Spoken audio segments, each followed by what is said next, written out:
नमस्ते मित्रांनो, तर या व्हिडिओमध्ये मी तुम्हाला दाखवते की आयब्रो थ्रेडिंग कशी केली जाते। तर मॅम माझ्याकडे आलेल्या आयब्रोला आणि हा शेप मी त्यांना दिला आहे। तर चला स्टार्ट करूया आयब्रो करायला। तर मॅम माझ्या रेग्युलर क्लायंट आहेत आणि दर महिन्याला त्या माझ्याकडे सर्व्हिसला येतात। तर आज माझ्याकडे त्या आयब्रोला आलेल्या फक्त आणि फेस वॅक्सिंगला। ॲक्च्युली ही ग्रोथ त्यांची 15 दिवसाचीच आहे, पण त्यांना फेस वॅक्सिंग करायचं होतं, त्यामुळे त्या लवकर आलेल्या। तर आता आपण बघितले वरून मी आयब्रो क्लीन करून घेतली आहे आणि कमी ग्रोथ असल्यामुळे शेपचा काही प्रॉब्लेम येत नाही। जो शेप आहे त्यालाच आपण ठेवून फक्त एक्स्ट्रा हेअर क्लीन करतो आहे। तर तुम्ही बघू शकताय, तर छोटे छोटे हेअर आहे ते मी कशा प्रकारे क्लीन करते। आणि मॅमला थोडासा इनग्रोथचा प्रॉब्लेम आहे, म्हणजे मॅमची ग्रोथ होताना थोडी कधी इनग्रोथ होतात। तर अशा प्रकारे छोटे छोटे सेक्शनमध्ये मी ते छानपैकी ग्रोथ अशी काढून घेते। आणि जेव्हा इनग्रोथ असते ना, तेव्हा आपण थ्रेड थोडा जोरामध्ये प्रेशरने हे करत असतो। तर तसं केल्यामुळे स्किनला कट येतात आणि हेअर पण रिमूव्ह नाही होत। जर तुम्ही हलक्या हाताने थ्रेड फिरवला तर इनग्रोथ पण निघते आणि कट्स पण नाही आहेत। तर आता तुम्ही बघू शकताय कशा प्रकारे फ्रंटचे पण इनग्रोथ मी काढून घेते।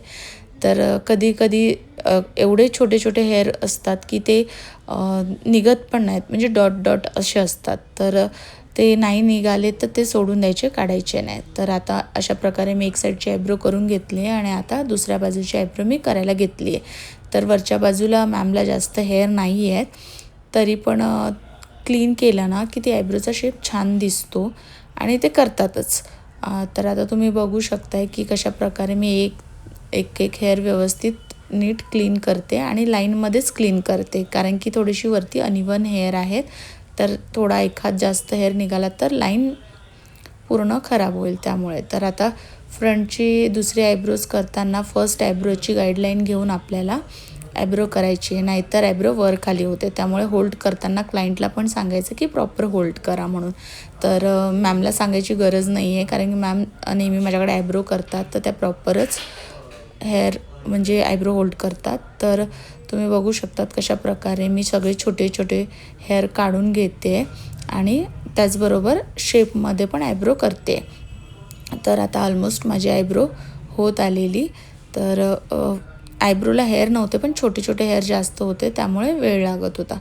तर अशा प्रकारे मी सगळे छोटे छोटे हेअर चांगले असे काढून घेतले आहेत। आणि जेवढे तुम्ही प्रॉपर हेअर काढणार तर तेवढी ती ग्रोथ स्लो येणार। आणि मिडलला पण काही असतील तर ते हेअर तुम्ही रिमूव्ह करून घ्यायचे। मॅमला तर मिडलमध्ये जास्त ग्रोथ नसते, एखाद दोन हेअर येतात आणि साईडला जे असतात ते मी स्क्वेअरमध्ये त्यांना आयब्रो बनवून देत असते। आणि आता जे पण एक्स्ट्रा हेअर अशी लांब असतात फ्रंटचे किंवा आयब्रोमध्ये, ते सिझरने असे कट करायचे असतात। तर मॅमचे जे फ्रंटचे थोडे हेअर आहेत ते जास्त असे लॉंग आहे, स्ट्रेट आहे, तर त्याला मी प्रॉपर कट केला आणि त्याच्यानंतर मी ॲलोवेरा जेल लावला, कारण की कोणाची स्किन थोडी सेन्सिटिव्ह असते, रेड होते, तर ॲलोवेरा जेल लावल्यानंतर ते सुदिंग होते। तर अशा प्रकारे ॲलोवेरा जेल लावायचा आणि असा आला होता मॅमचा आयब्रोचा शेप।